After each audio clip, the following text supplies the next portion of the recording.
Assalamualaikum warahmatullahi wabarakatuh. Astagfirullah, astagfirullah Rabbi min kulli dhanbin wa atubu ilayhi. La hawla wa la quwwata illa billahil aliyyil azim. Alhamdulillah, alhamdulillah nahmaduhu wa nasta'inuhu wa nastaghfiruhu wa na'udzu billahi min shururi anfusina wa min sayyiati a'malina. Man yahdihillahu fala mudilla lahu wa man yudlil fala hadiya lahu. Wa nashhadu an la ilaha illallah wahdahu la syarika lahu. Wa nashhadu anna Muhammadan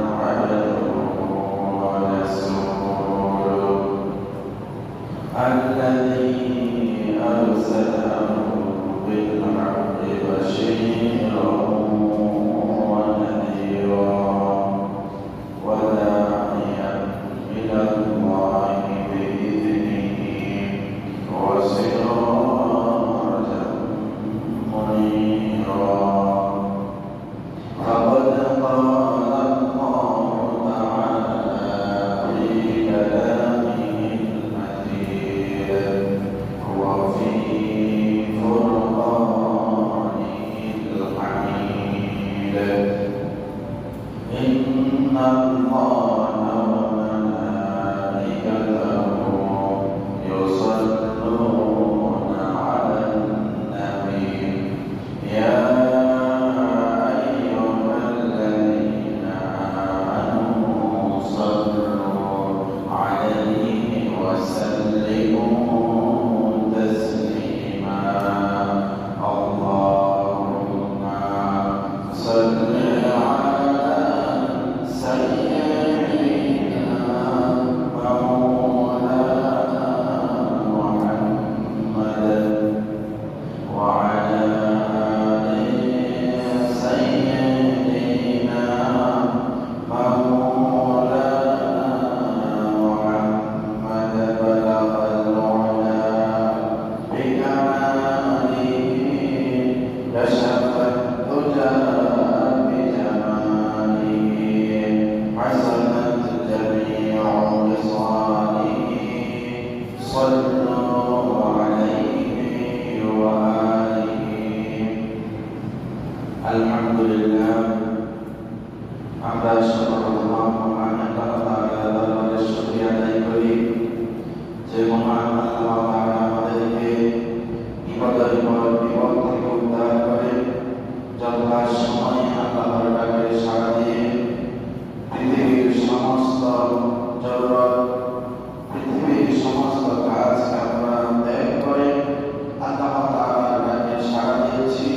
যথা সময়ে মসজিদে আসার বসা যে তৌফিক ইনায়াত করেছেন সে মহান আল্লাহর দরবারে শুকরিয়া সুজুদ পেশ করে সকলে বলছি আলহামদুলিল্লাহ।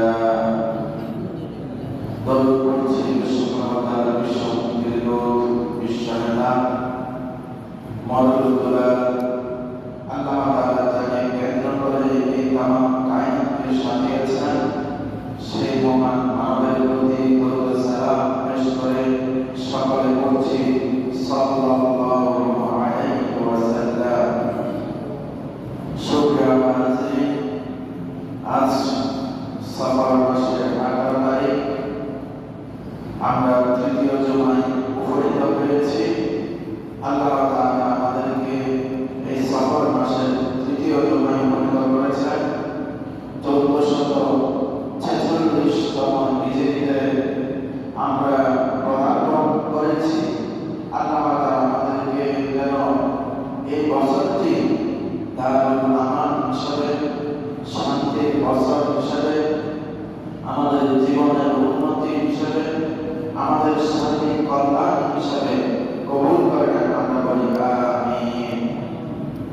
আমরা ধারাবাহিকভাবে আলোচনা করতেছিলাম কিয়ামতের ছোট ফিতনাগুলো নিয়ে, যা হযরত হুযায়ফা বিন ইয়ামান রাদিয়াল্লাহু তাআলা হতে বর্ণিত হাদিস সমূহ থেকে সংগৃহীত। কিয়ামতের পূর্বে প্রকাশিত হবে সর্বমোট ৭২টি ফিতনা। সেখান থেকে আমরা গত জুমায় ১০ নম্বর পর্যন্ত আলোচনা করেছিলাম, কিছু অংশ আমরা বাকি রেখেছিলাম। আল্লাহ তাআলা যদি তৌফিক এনায়েত করেন সেখান থেকে আলোচনা শুরু করব। সুবহানাকা লা ইলমা লানা ইল্লা মা 'আল্লামতানা ইন্নাকা আনতাল আলিমুল হাকীম। মহান আল্লাহ তাআলা আমাদের এই পৃথিবীতে অসংখ্য মানুষকে নিয়ামত দ্বারা পরিপূর্ণ করেছেন, আবার অসংখ্য মানুষকে আল্লাহ তাআলা নিয়ামত থেকে তুলে নিয়েছেন। কিভাবে? যে আমরা মাত্র একটা দিন এবং এর আগে 2টা দিনকে যদি আমরা লক্ষ্য করি, তাহলে আমরা দেখতে পাই আল্লাহ তাআলা আমাদের এই সারা বাংলাদেশে মুহূর্তের মধ্যে মাত্র কয়েক ঘন্টার ব্যবধানে যে আল্লাহ তাআলা সুন্দর সুস্থ পরিবেশকে পরীক্ষার সম্মুখীন করে মানুষকে জানান দিয়ে দিলেন, আমি আল্লাহ তাআলা পৃথিবীর মধ্যে সর্বশক্তিমান, আমি আল্লাহ তাআলা এই পৃথিবীর পরাক্রমশালী, আমার উপরে শক্তি রাখার, ক্ষমতা রাখার, আমার উপরে কথা বলার, হুকুম প্রদান করার আর কেউ নেই। সে মহান আল্লাহ তাআলার হুকুমগুলো আমরা দেখেছি। সামান্য ফোঁটায় ফোঁটায় বৃষ্টি পড়ে, এভাবে মাসের পর মাস নয়, দিনের পর দিন নয়, মাত্র একটি রজনীর বৃষ্টিতে আল্লাহ তাআলা এই तमाम বাংলাদেশের বিশাল একটি অংশকে পানির নিচে তলিয়ে দিয়েছেন। আবার সে আল্লাহ তাআলা বৃষ্টি বন্ধ করে আজকে এই শুক্রবারে আলো উজ্জ্বল পরিবেশ দিয়েছেন। সে আল্লাহর পক্ষ থেকে যখন আমাদের কাছে কোনো পানি এসে পৌঁছে, অবশ্যই সেই পানিগুলোকে যথাযথ মানা পূজা আমাদের কর্তব্য হয়েছে। সে আল্লাহ তাআলা নবীর মাধ্যমে আমাদেরকে জানিয়ে দিয়েছেন যে কিয়ামতের আগে ওহে মানুষ, তোমরা জেনে রাখো কিয়ামতের আগে মানুষ অত্যধিক হারে জুলুমে নিপতিত হবে, জুলুম করবে। যখন এভাবে তোমরা একের পর এক কিয়ামতের আলামতগুলো দেখতে থাকবে আর অপেক্ষা করবে আমার গজবগুলো একটার পর একটা কিভাবে তোমাদের কাছে পরিণত হবে। এভাবে একটার পর একটা যখন আযাব এবং গজব আমাদের সাথে মেলামেশা করতে থাকবে, তখন আমাদেরকে ধরে নিতে হবে যে কিয়ামত আমাদের খুব সন্নিকটে। আল্লাহ তাআলা আমাদেরকে পরীক্ষা করছেন, যে আল্লাহ তাআলা আমাদেরকে পরীক্ষা করছেন, সে আল্লাহ তাআলা আমাদেরকে পাস করাতে পারেন, আবার ফেল করাতে পারেন। আল্লাহ তাআলা কোরআনুল কারীমের সূরা ইব্রাহিমের ৪৫ নম্বর আয়াতে, যেখানে আমরা গত জুমায় শেষ করেছিলাম, সেখান থেকে শুরু করছি। আল্লাহ তাআলা বলছেন, আউযু বিল্লাহি মিনাশ শাইতানির রাজীম, বিসমিল্লাহির রাহমানির রাহিম, ওয়া লা তাহসাবান্না আল্লাহু গাফিলান আম্মা ইয়া'মালুল যালিমুন, ইন্নামা ইউওয়াফিকুহুম লিয়াওমিন তাশখাসু ফীহিল আবসার। আল্লাহ তাআলা এখানে আমাদেরকে একটি ঐতিহাসিক বিষয়ের কথা যেমন স্মরণ করিয়ে দিয়েছেন, আবার এই দুনিয়ার মানুষগুলো যে আল্লাহ তাআলা চক্ষু থেকে, আল্লাহ তাআলার অবগত থেকে খালি নয়, সেটা আল্লাহ তাআলা এখানে তাকিদ দিয়েছেন। আল্লাহ তাআলা বলছেন, তোমরা মনে করিও না যে লা তাহসাবান্নাল্লাহ, আল্লাহ তাআলা এই মহান আল্লাহ তাআলা তোমরা হিসাব করিও না যে গাফিলান, তোমার প্রভু তোমার রব আল্লাহ তাআলা গাফিল, অমনোযোগী, তোমাদের দিকে আল্লাহ তাআলা মনোনিবেশ করেননি। এই কথা, এই হিসাব, এই চিন্তা তোমরা কখনো পশ্চিম কালেও তোমরা মনে করিও না। কেন?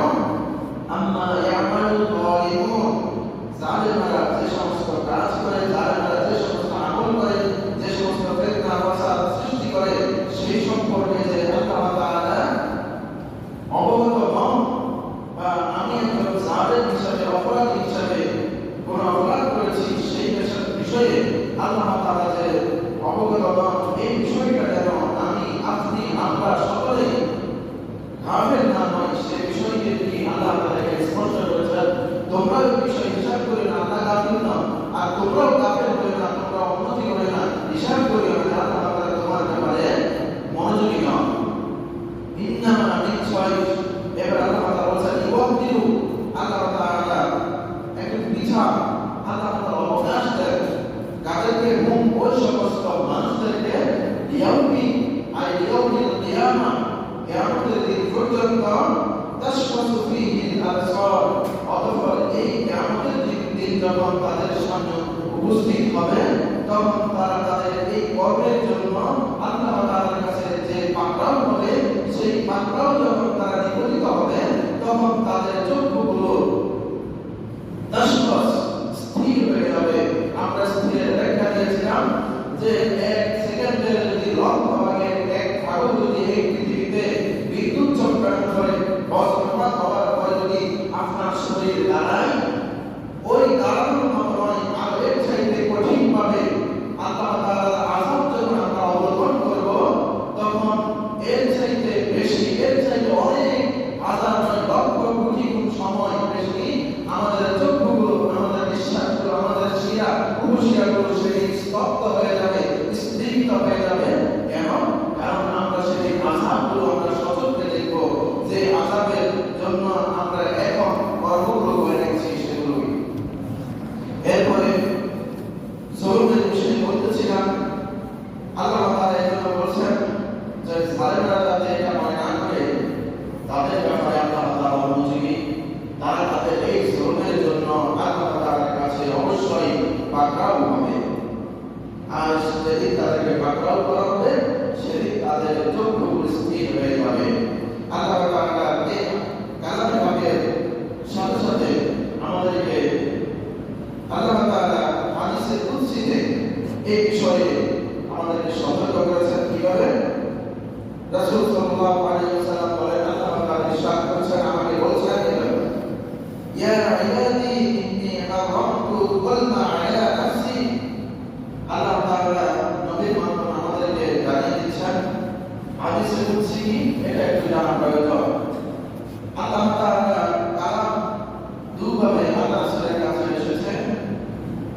একটা হচ্ছে সরাসরি কোরআনে স্থান পেয়েছে, এটাকে আমরা কালামুল্লাহ বলে থাকি, যেটা আমরা কোরআনের ভিতরে পেয়ে থাকি। এটা কিন্তু আল্লাহ তাআলা এই কোরআন ছাড়া আরো কিছু কথা বলেছেন, আরো কিছু বাণী দিয়েছেন আল্লাহ রাসূলকে, যে নবী আপনি আপনার উম্মতকে এই মর্মে সতর্ক করুন, এই বিষয়টি বলুন। তখন আল্লাহ রাসূল সাল্লাল্লাহু আলাইহি ওয়াসাল্লাম আল্লাহর পক্ষ থেকে ওই কথাটুকু, ওই বাণীটুকু বলেছেন। আবার বলে দিয়েছেন এটা কোরআনের অংশ নয়, এটা কোরআনের অংশের মতো আল্লাহ তাআলার বাণী, এটার নাম হচ্ছে হাদিসে কুদসি। এই হাদিসে কুদসিতে আল্লাহ তাআলা বলেন যে ইয়া ইবাদি, হে আমার বান্দা। আল্লাহ তাআলা অত্যন্ত ভালোবেসে বলেছেন ইয়া ইবাদি, এখানে ইয়া নিসবত মুতাকাল্লিম, আল্লাহ তাআলা নিজের দিকে নিসবত করে বলছেন, ও হে আমার প্রিয় বান্দা, তোমরা একটু কান খুলে শুনে রাখো, ইন্নী নিশ্চয় আমি হারামতু হারাম করেছি। কি হারাম করেছি? আল-যুলমা, জুলুম, অত্যাচার, অনাচার, অবিচার, ক্ষমতা প্রদর্শন করা, এগুলো আমি হারাম করেছি। আলা নাফসি, কোথায় কোথায় হারাম করেছেন? এবার আল্লাহ তাআলা সেটা উত্তরটাও দিয়ে দিয়েছেন, আলা উপরে, নাফসি আমার নিজের নফসের উপরে, আমি স্বয়ং আল্লাহ তাআলা নিজের উপরে কর্তৃত্ব এবং মানুষের প্রতি চাপাইয়ে দেওয়া, তোমাদের প্রতি কোনো বিষয়কে জবরদস্তি করে তুলে দেওয়া, সেটা তোমরা সক্ষম নয় করতে, এমন বিষয় তোমাদের উপরে চাপিয়ে দেওয়া, তোমাদের শরীরের উপরে, নফসের উপরে জোর হবে, কষ্ট হবে, এই ধরনের কষ্টকর বিষয় আমি আল্লাহ তাআলা আমার পক্ষ থেকে নিজের জন্য নিজের উপরে হারাম করে দিয়েছি। সুবহানাল্লাহ। তাহলে আল্লাহ যদি বলেন আমি জুলুম করাকে, অত্যাচার করাকে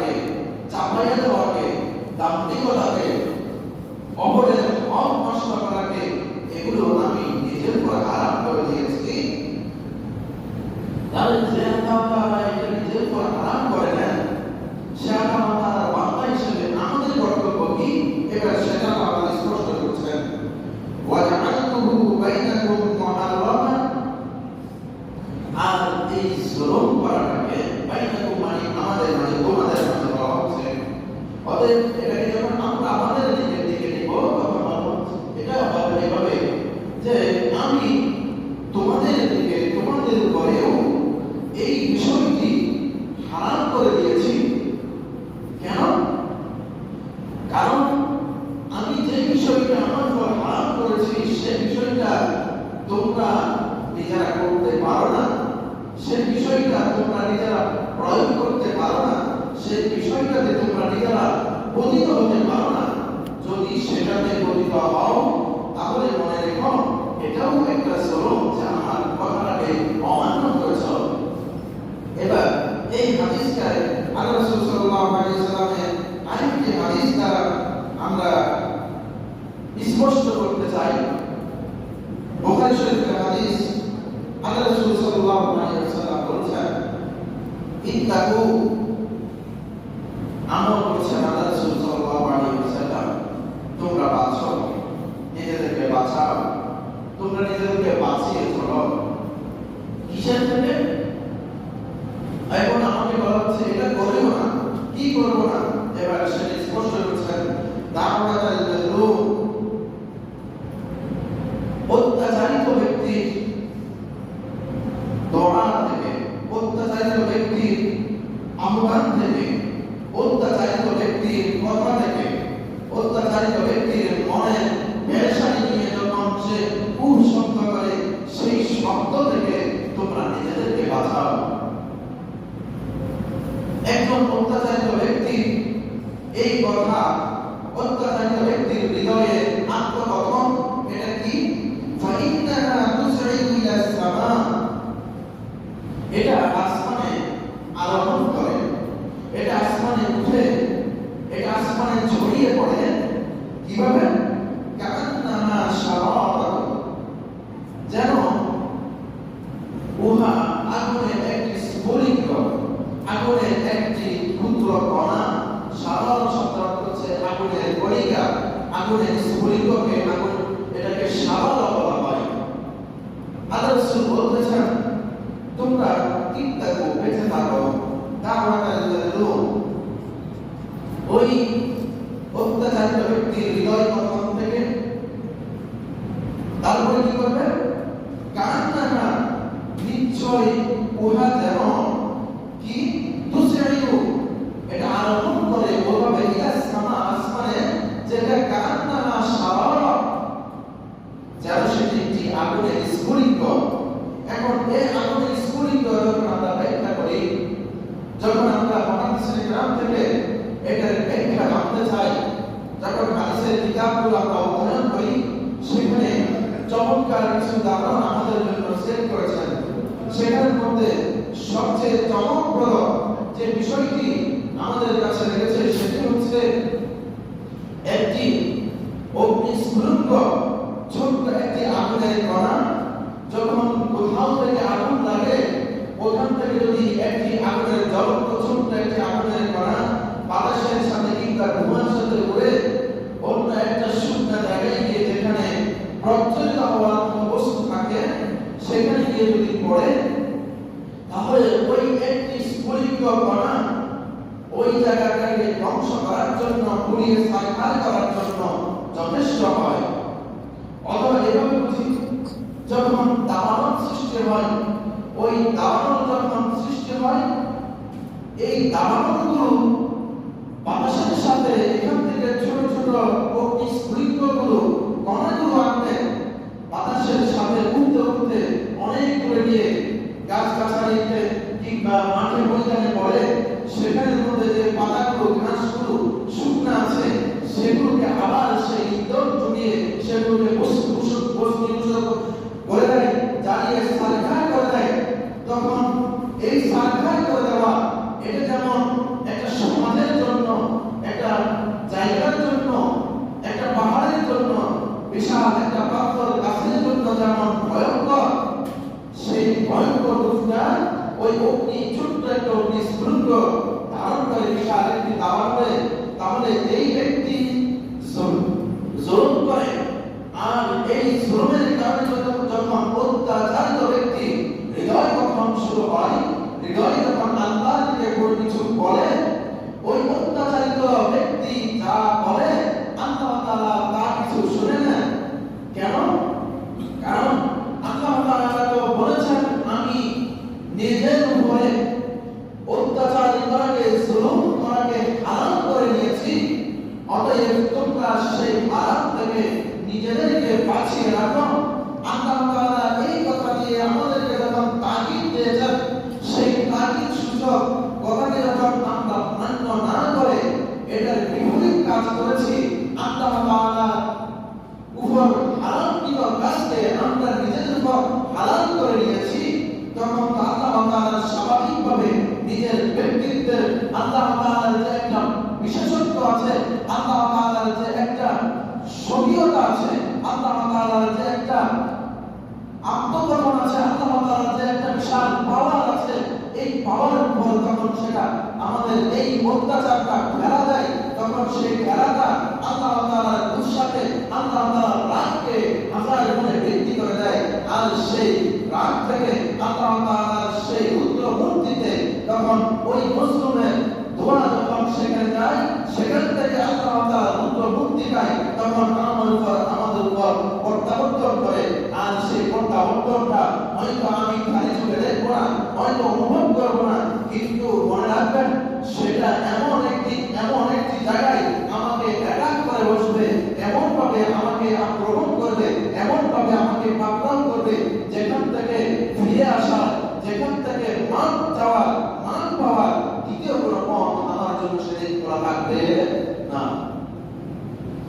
পৃথিবীর ইতিহাসে আমরা যতগুলো জালিমের ইতিহাস পড়ি, যতগুলো জুলুমকারী ইতিহাস পড়েছি, সেখানের মধ্যে আপনি দেখবেন, যখন বলবেন যতটা জালিম যে পরিমাণ জুলুম করেছে, আল্লাহ তাআলা ওই জালিমদের কারবালার বিপরীতে তাদের উপর এমন কারবালা আল্লাহ তাআলা আরোপিত করেন, এমন কারবালা তাদের উপর আরোপিত করেছেন। ইতিহাস শুধু যে সমস্ত অত্যাচারিত ব্যক্তি আছে তাদের শুধু লিপিবদ্ধ করেছে, কিন্তু যারা সেই কারবালা সাধন করেছে তাদের ইতিহাস লিখে নাই। শুধু মানুষের অন্তরে দিনের পর দিন তাদের ঘৃণাটাই বৃদ্ধি হয়েছে, অথচ ইতিহাসের পাতায় তাদের অত্যাচারটুকু এভাবে লেখা নাই। যেভাবে অত্যাচারিত মানুষের ইতিহাসগুলো লেখা হয়েছে, সেভাবে যারা অত্যাচার করেছে তাদের ইতিহাস লেখা হয় নাই। কারণ পৃথিবীতে বিফল মানুষের ইতিহাস কখনো লেখা হয় না। পৃথিবীতে কখনো যারা ফেল করে, যারা অপদস্থ হয়, তাদের ইতিহাস লেখা হয় না। যারা সফল কাম হয়, যারা বিজয় হয়, পৃথিবীর ইতিহাস তাদেরই, পৃথিবীর ইতিহাস শুধু তাদেরকে স্মরণ করে। আর যারা এই কারবালা সাধন করে, পৃথিবীর ইতিহাস হাজার হাজার বছর নয়, লক্ষ বছর ধরে ওই মানুষগুলোকে শুধু ঘৃণা হয়, শুধু মানুষ দেখে। এভাবে দিন চলে যাবে, মাস চলে যাবে, বছর চলে যাবে, ওদেরকে ঘৃণা করার মানুষের কোনো কমতি হবে না। এই জন্য বাবার ভাইরা, আমরা জুলুম থেকে বেঁচে থাকবো। আর যদি জুলুম থেকে বেঁচে না থাকি, তাহলে এই আল্লাহ তাআলা আমাদেরকে হুঁশিয়ার করেছেন, আল্লাহ তাআলা আমাদেরকে যে তাকিদ দিয়েছেন, অবশ্যই সেই তাকিদ অনুসারে আমাদেরকে জাহান্নামে জ্বলতে হবে। আমাদেরকে জাহান্নামে যাওয়ার জন্য তখন দ্বিতীয় কোনো আর পথ খোলা থাকবে না, একটাই পথ থাকবে, সেটাই হচ্ছে জাহান্নামের পথ। আল্লাহ তাআলা যেন আমাদেরকে সমস্ত জুলুম থেকে বাঁচার তৌফিক ইনায়াত করেন। আমরা বলি আমিন। আলোচনা এখানে আর দীর্ঘায়িত করছি না, কারণ আমাদের অনেক বিষয় আছে। একটা বিষয়ের উপর যদি দীর্ঘ আলোচনা করি, অন্য বিষয়গুলো সংক্ষিপ্ত করার প্রয়োজন হয়। এরপরে আমরা শুধু মৌলিক বিষয়গুলো বলছি। ফিতনার ৭২টি আলামতের শুধুমাত্র মৌলিক বিষয় যেগুলো, শুধুমাত্র ওইগুলো কোরআন এবং হাদিসের আলোকে আপনাদের সামনে উপস্থাপন করার চেষ্টা করছি। এরপরে 11, 12 এবং 13 এই তিনটি বিষয়কে আমরা একত্রে যদি বলি, তাহলে মিথ্যা সত্যকে পরিণত হবে, সত্যকে মিথ্যা মনে করা হবে, মিথ্যাকে আমরা সত্য মনে করব। যদিও কথাটুকু একই মনে হয়, কিন্তু আকার আকৃতি হিসাবে, স্থান কাল হিসাবে সাথে এইগুলোর ভিন্নতা রয়েছে। যেমন মিথ্যা সত্যতে পরিণত হবে। এটা কেমন? এটার আগে একটু বাংলাটা বুঝে নিই। এমন একটা সময় এসে গেছে কোনটি সত্য আর কোনটি মিথ্যা এটি বোঝা বড় দায় হয়ে গেছে। আপনারা যদি মোবাইলে ফেসবুক ব্যবহার করেন, ইউটিউব ব্যবহার করেন, এভাবে যে সমস্ত বিষয়গুলো আছে যোগাযোগের সামাজিক মাধ্যম, এগুলোতে কোনটা সত্য, কোনটা মিথ্যা, কোনটা বাস্তবতা, কোনটা অবাস্তবতা, কোনটা বাস্তবতা কি, এটা বোঝার জন্য অনেক বিচার বিশ্লেষণ করার প্রয়োজন হয়। কারণ এখানে যেটা মিথ্যা দেখা যাচ্ছে সেটা চূড়ান্ত সত্যের পর্যায়ে সকলের কাছে জানা, অথচ এটার বাস্তবতা সম্পূর্ণ ভিন্ন হতে পারে। এজন্য সত্য মিথ্যা সত্যতে পরিণত হবে, অপরদিকে সত্য মিথ্যাতে পরিণত হবে। আর মানুষগুলো সত্যকে মিথ্যা মনে করবে, মিথ্যাকে সত্য মনে করবে। মনে করার দিক থেকে একটা বিষয়, আবার পরিণত হওয়ার দিক থেকে একটা বিষয়। এজন্য এই তিনটা বিষয়কে আমরা একসাথে নিয়ে এসেছি। এবার শুনুন, আল্লাহ তাআলা রাসূলের মাধ্যমে আমাদেরকে এই সত্য মিথ্যা পার্থক্য এবং সত্যের উপরে থাকার জন্য, মিথ্যাকে পরিহার করার জন্য, সত্য প্রচারের জন্য, মিথ্যাকে প্রচার না করার জন্য কি বাণী আমাদেরকে দেওয়া হয়েছে।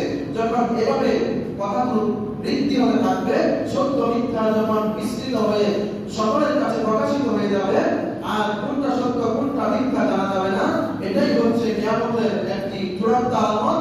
আর এটি হচ্ছে ছোট আলামতের মধ্যে সবচেয়ে গুরুতর আলামত। এখানে আল্লাহ তাআলা রাসূলের মাধ্যমে আমাদেরকে জানাচ্ছেন, ক্বালা নবী সাল্লাল্লাহু আলাইহি ওয়াসাল্লাম ইয়াকুম ওয়াল কিযবা।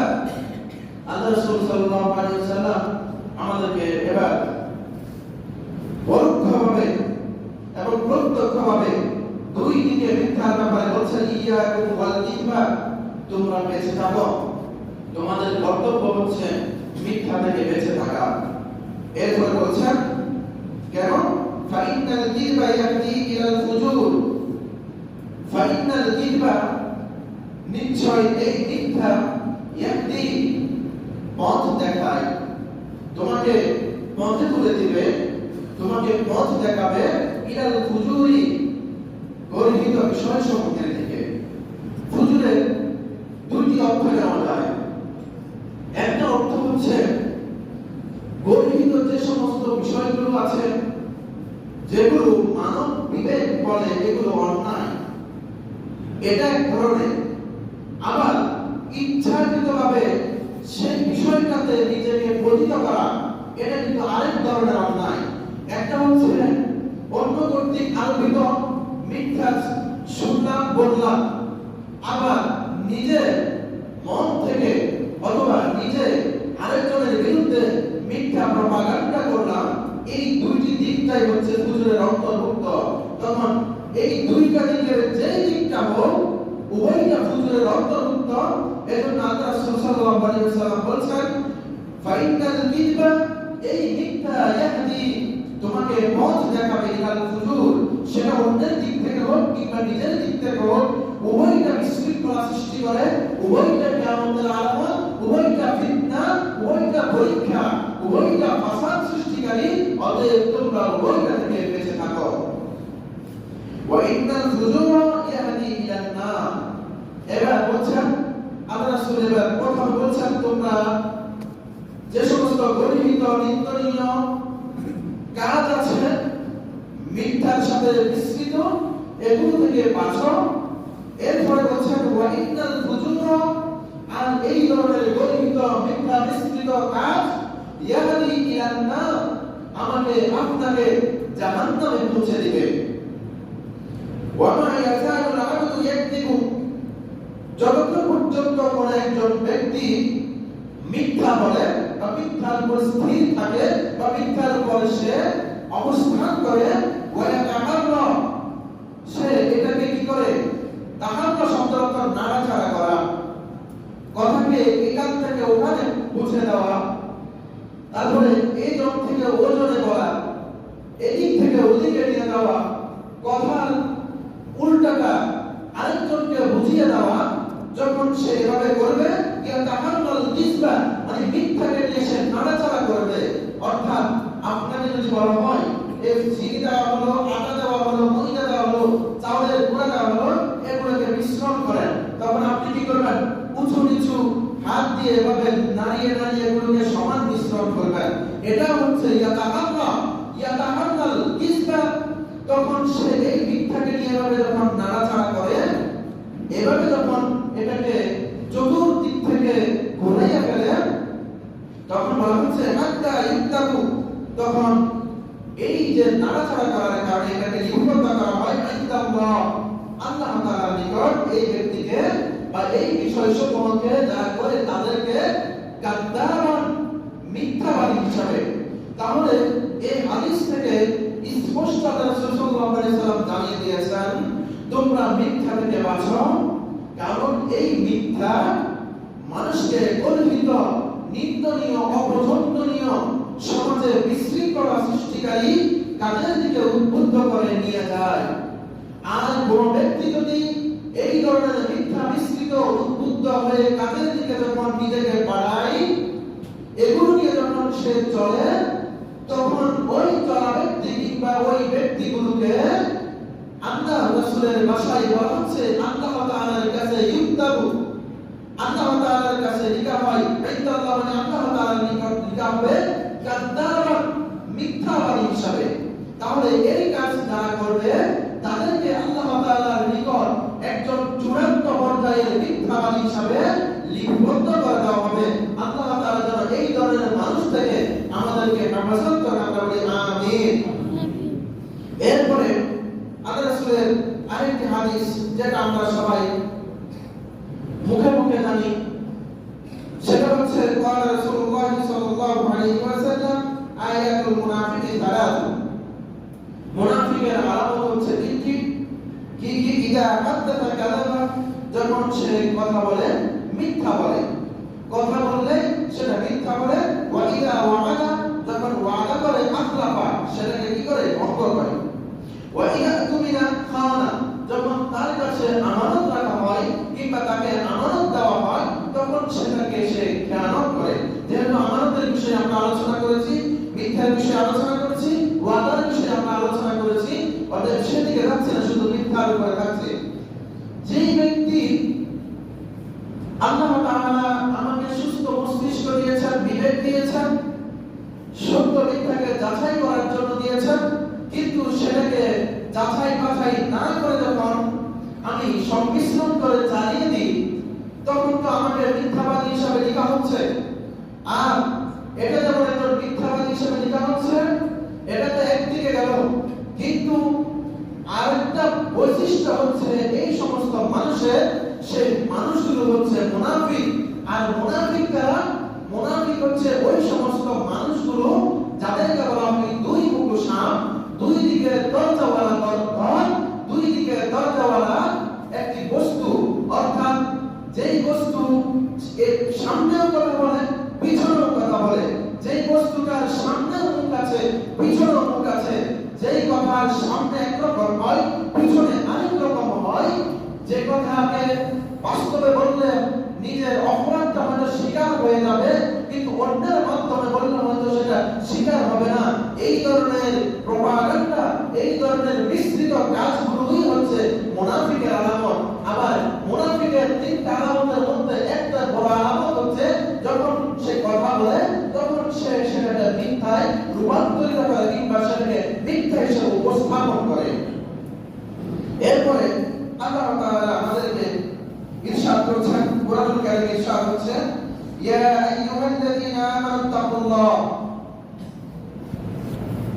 আল্লাহ তাআলা আমাদেরকে ঈমানদারদেরকে ডাক দিয়ে বলছেন, তোমরা যারা আমার প্রতি ঈমান এনেছো, ইত্তাকুল্লাহ, তোমরা আল্লাহ তাআলাকে ভয় করো, আল্লাহ তাআলাকে ভয় করার মতো ভয় করো। কেন? আল্লাহ তাআলাকে ভয় করার অর্থই হলো এই যে কথাগুলো বলা হচ্ছে, এই কথাগুলো শোনার পরে, বুঝার পরে, সেই কথা সেই বুঝের পরে থাকা, যেটা থেকে ফিরে আসার জন্য বলা হচ্ছে সেটা থেকে ফিরে আসা, যেটা ছাড়ার জন্য বলা হচ্ছে সেটাকে ছেড়ে দেওয়া, এটাই হচ্ছে তাকওয়া, এটাই হচ্ছে আত্মভীতি। কারণ আত্মভীতি যার মাঝে থাকে, সে আল্লাহ তাআলার হুকুমগুলোকে পালন করার জন্য সদা সচেষ্ট থাকে, যেটা ছাড়তে বলা হয় সেটা ছেড়ে দেয়, যেটা ধরতে বলা হয় সেটা ধরে, এটাই হচ্ছে মুত্তাকির বৈশিষ্ট্য। তখন আল্লাহ তাআলা বলছেন ইত্তাকুল্লাহ, তোমরা আল্লাহ তাআলাকে ভয় করো, ওয়া কুনু মা'আস সাদিকিন। এবার আল্লাহ তাআলা আমাকে বলছেন কুনু, তোমরা হও, আমাকে আপনাকে একদম প্রত্যক্ষ আদেশ করছেন তোমরা ওয়া কুনু, তোমরা হও, মা'a সাথে শামিল হও, কাদের সাথে? আস-সাদিকিন, যে সমস্ত সত্য ন্যায়পরায়ণ মানুষ আছে ওই সমস্ত মানুষগুলোর সাথে তোমরা শামিল হয়ে যাও। আল্লাহ তাআলা এটা আমাদেরকে আদেশ করছেন। তাহলে হাদিস থেকে বলা হচ্ছে মিথ্যা থেকে বাঁচার জন্য, আর কোরআন আমাদেরকে সেটাতে চূড়ান্ত পর্যায়ে দলিল দিয়ে আমাদেরকে বুঝিয়ে দিচ্ছে তোমরা সত্যবাদী যারা, সত্য আচরণ করে যারা, সত্য মুখ যারা, তাদের সাথে থাকো। অর্থাৎ আমাদেরকে সত্যবাদী হওয়ার জন্য যেমন বলা হচ্ছে, আবার সত্যবাদীদের সাথে থাকার জন্য বলা হচ্ছে। এরপরে এটা সত্য এবং মিথ্যা, এটা যখন একটার সাথে মিশ্রিত হবে, সত্যকে মিথ্যা, মিথ্যাকে সত্য মনে করা হবে, তখন আমাদের উপর কাজ কি? এবার আসেন এটার উপর আল্লাহ তাআলা ফয়সালা দিচ্ছেন। সূরা হুজুরাত 6 নম্বর আয়াত, ইয়া আইয়ুহাল্লাযীনা আমানু, ওহে ঈমানদাররা, ইন জাআকুম ফাসিকুন বিনাবাইন, যদি তোমাদের কাছে কোন ফাসিক, যে সমস্ত ফাসিক বলা হয় ওই সমস্ত মানুষ, যে সমস্ত মানুষগুলো অনেকটা মুনাফিকের আলামত বহন করে, অর্থাৎ সে যেমন সত্য বলার ক্রিয়াকে যৌক্তিকতা রাখে, আবার মিথ্যা বলার জন্য যৌক্তিকতা তার মধ্যে পাওয়া যায়। ফাসিক এক প্রকার মুনাফিকের মতো, মুনাফিক মানুষগুলো আবার ফাসিকের মতো। কারণ এখানে স্লিপ করা, কথাকে কথার জায়গায় না রেখে এটাকে একটু রস দেওয়া, কমানো, বাড়ানো। তো এই ধরনের কমানো বাড়ানোওয়ালা যদি কোন সংবাদদাতা তোমাদের কাছে কোন সংবাদ নিয়ে আসে, তখন তোমরা ফাতাবাইয়ানু, সেটার যৌক্তিকতা, বাস্তবতা সেটা তোমরা তালাশ করো। যৌক্তিকতা তালাশ করার জন্য, বাস্তবতা তালাশ করার জন্য বলা হচ্ছে। সেটা যেই ব্যক্তি হোক, সেটা ফাসিক না, স্বাভাবিক সে যদি সত্যবাদী মানুষ হয়ে থাকে, তবুও আমি একজন ইমানদার মানুষ হিসাবে অথবা একজন আল্লাহভীরু মানুষ হিসাবে সেটাকে বাস্তবতা কতটুকু নিরীক্ষা করা, যাচাই করা, সেটা আমার কর্তব্য। আল্লাহ তাআলা বলছেন তোমাদের কাছে যে সমস্ত মানুষগুলো সংবাদ নিয়ে আসুক, সেটা কথা স্লিপ করার মতো হয়, কথা এদিক সেদিক করার মতো যদি এরকম মানুষ হয়ে থাকে, তাহলে তাদের কথাগুলোকে তোমরা যাচাই করো। এখন এখানে ফাসিকুন কেন আনা হয়েছে? এখানে দুইটি কারণ আনা হয়েছে। একটা হচ্ছে এই ফাসিক শব্দ দ্বারা নবী রাসূলকে এখান থেকে আলাদা করে দেওয়া হয়েছে। কারণ নবী রাসূলগণ এই কথার ভিতরে সম্পৃক্ত হবেন না। কেন? কারণ যদি ফাসিক ব্যবহার না করে আমানু ব্যবহার করতেন, তাহলে একটা সংখ্যা থেকে যেত, নবী রাসূলদের কথাও কিন্তু আমরা যাচাই বাছাই করব। এজন্য আল্লাহ তাআলা এখানে অন্য শব্দ ব্যবহার করেন নাই, কিংবা এখানে মুমিন শব্দ ব্যবহার করেন নাই, ইসলাম যারা মুসলিম তাদের শব্দ ব্যবহার করেন নাই, এখানে ব্যবহার করেছেন ফাসিক। আরেকটা কারণ হচ্ছে যে সমস্ত মানুষগুলো কোরআন এবং হাদিস ভিত্তিক দলিল প্রদান করেন, যাদেরকে আমরা মুফতি বলি, যারা ফতোয়া প্রদান করেন, ওই ফতোয়া প্রদানকারী ব্যক্তিগুলো যখন মজলিস করে কোন একটা বিষয়ের সংবাদ আমাদেরকে দেন, ওই সংবাদটা আমরা মুসলমান হিসাবে, মুমিন হিসাবে, মুত্তাকি হিসাবে ওটা মানা আমাদের উপর ওয়াজিব। এজন্য এখানে ফাসিক থেকে ওদেরকে আলাদা করে দেওয়া হয়েছে। একটা হচ্ছে নবী রাসূলদেরকে আলাদা করা হয়েছে, তেমনি কোরআন এবং হাদিস থেকে যারা মাসালা ইস্তেমবাদ করবেন, উদ্ভাবন করবেন, ওই সমস্ত মানুষের মাসালাগুলোকে, কথাগুলোকে এখান থেকে খারিজ করে দেওয়া হয়েছে, যাতে করে মানুষগুলো আবার সেটাকে নিয়ে দ্বিতীয়বার কথা আনতে না পারে। এজন্য বলা হয়েছে ফাসিক। অর্থাৎ কোরআন হাদিস ভিত্তিক যেগুলো উদ্ভাবিত মাসালা, উদ্ভাবিত কথা, এখন বৃষ্টি হচ্ছে বেশি, বললো চলেন আমরা সবাই 2 রাকাত নামাজ পড়ে আল্লাহর কাছে সমস্যা সম্মিলিতভাবে দোয়া করি। এখন এটাকে কি আপনি কোরআন হাদিস দিয়ে যাচাই করতে যাবেন? কোরআন হাদিস দিয়ে এটা যাচাই করা আপনার দ্বারা সম্ভব না। আপনারা কোরআন হাদিসের দৃষ্টিকোণ থেকে যখন এটা যাচাই করতে যাবেন, তখন আপনাদের জন্য উদাহরণ আছে এটা। আপনারা দুনিয়ার দৃষ্টিকোণ থেকে মোবাইলটা নষ্ট হলে আমি ঠিক করতে পারি, আমাকে দেন না, কিন্তু বাজারে যিনি কারিগর আছেন, মোবাইল ভালো বুঝেন কারিগর যিনি, তার কাছে নিয়ে যান কেন? ওইটা আপনার চিন্তায় এটা আসে যে এ কত ভালো জানুক, এ তার কারিগর না। যখন আপনি বিল্ডিং বানাবেন, যখন আপনি ভবন বানাচ্ছেন, তখন সেখানে আপনি ভালো একজন ইঞ্জিনিয়ারের ব্যবস্থা করেন, ইঞ্জিনিয়ারের পরামর্শ নেন, তারপরে একজন সেখানে ফোরম্যান দেন, যেটার কাজের তদারকি করবে। কেন আপনি করেন না? কারণ আপনি করলে কোন জায়গায় 6 9 12 হয়ে যাবে, হ্যাঁ, পানিগুলো হিসাব হবে না, সেটা আপনি বুঝবেন না। 6 9 15 হয়, আপনাকে 12 দিয়ে বুঝ দিয়ে দিবে, সেটা আপনি বুঝেন। কারণ আমাকে এটা 12 দিয়ে বুঝ দিলেও আমি মনে করব 15 ঠিকই আছে, সেটা আপনি বুঝেন। তো এই দৃষ্টিকোণ থেকে এই বিষয়গুলো যাতে আমরা আবার যাচাই বাছাই করতে না যাই, এজন্য এই কথাগুলোকে এখান থেকে বের করে দেওয়া হয়েছে। কারণ এগুলো যদি যাচাই করতে যাই, সমাজে বিশৃঙ্খলা বাড়বে, কখনো কমার সুযোগ নাই। এজন্য এই বিষয়গুলো ছাড়া অন্য যে বিষয়গুলো আমাদের কাছে আসবে, সেই বিষয়গুলো যাচাই বাছাই করো। আল্লাহ তাআলা বলছেন, তোমাদের কাছে যখন সংবাদ আসবে, ওগুলোকে বাছাই করো, যাতে কেন আতুসিবু কওমান বিজাহালাতিন, কেন? যাতে তোমরা কোন কওম, কোন ব্যক্তি সম্পর্কে তোমার কাছে যখন কথা আসলো, ওই কথা আসার পরে সেই ব্যক্তিকে পাকড়াও করলা, অথবা কোন সমাজ সম্পর্কে কথা আসলো, সেই সমাজে বিচার পরিচালনা বসানো হলো, কিংবা কোন ব্যক্তির ব্যাপারে ফয়সালা করা হচ্ছে, তখন আমার কথার উপর ভিত্তি করে যদি সেই ব্যক্তিকে অপরাধী হিসেবে সাব্যস্ত করা হয়ে যায়, বাস্তবতা যদি সেটা ভিন্ন হয়ে যায়, তাহলে বলা হচ্ছে আনতুসিবু কওমান বিজাহালাতিন, হয়তো তোমরা তোমাদের অজ্ঞতাবশত, তোমাদের সেই বিষয়ে যথেষ্ট জ্ঞান পারদর্শিতা না থাকার কারণে, বাস্তবতা না থাকার কারণে তাদের প্রতি জুলুম হয়ে যাওয়ার সম্ভাবনা সমূহ থেকে যায়। এজন্য তোমরা কথাটাকে যেই নিয়ে আসো, তার কথাটাকে ভালোভাবে বিশ্লেষণ করো, যাতে তোমরা অন্য কোনো ব্যক্তিকে, কওমকে অজ্ঞতাবশত তোমাদের আক্রমণ, তোমাদের কথা, তোমাদের বিচার ফয়সালার মধ্যে শামিল করতে না পারো। ফাতুসবিহু আলা মা ফাআলতুম নাদিমিন, আর বিচার ফয়সালা তো করে ফেললাম, ওর কথা ধরে, এই কথা ধরে, এরপরে সেইটা যখন বিচার ফয়সালা হয়ে গেল, বিচার ফয়সালা হয়ে যাওয়ার পরে যখন জানলাম যে তাদের প্রতি অন্যায় হয়েছে, তখন নাদিমিন, আমরা তখন সেটা নিজেরা অপমান বোধ করলাম, নিজেদেরকে ছোট মনে করলাম, নিজেদেরকে খুবই একানা করলাম। সেটার প্রয়োজন তখন আর হবে না, যদি আমরা আগে সেটাকে যাচাই বাছাই করতে পারি। যদি আগে যাচাই বাছাই করে ফেলি, তাহলে ওই নিজেকে সেই অজ্ঞতাবশত জুলুমের উপর নির্ভর করে না দিয়ে বাছাই করে যদি বিচারটা করি, তাহলে নাদিমিন, নিজেদেরকে যারা বিচার ফয়সালা করে জুলুম করে, নিজেদের খুব ছোট মনে করে, যখন ওটার মধ্যে যাতে আমরা শামিল না হতে হয়, সেজন্য বলছেন তোমরা বিচার ফয়সালা কিংবা কেউ যদি কথা নিয়ে আসে, সেটাকে যাচাই করো, যাতে এটার জন্য ছোট হতে না হয়, যাতে এটার জন্য নিজেদেরকে খুবই অসন্তুষ্ট মানুষের মধ্যে শামিল করতে না হয়। এর জন্য আল্লাহ তাআলা আমাদেরকে বলছেন, মিথ্যা সত্য উভয়টা যাচাই বাছাই করে, এবং যেটা মিথ্যাকে সত্য প্রমাণ করা হচ্ছে, সেটাকে ভালোভাবে পরখ করে তারপরে তোমরা তোমাদের পাগুলো বাড়াও।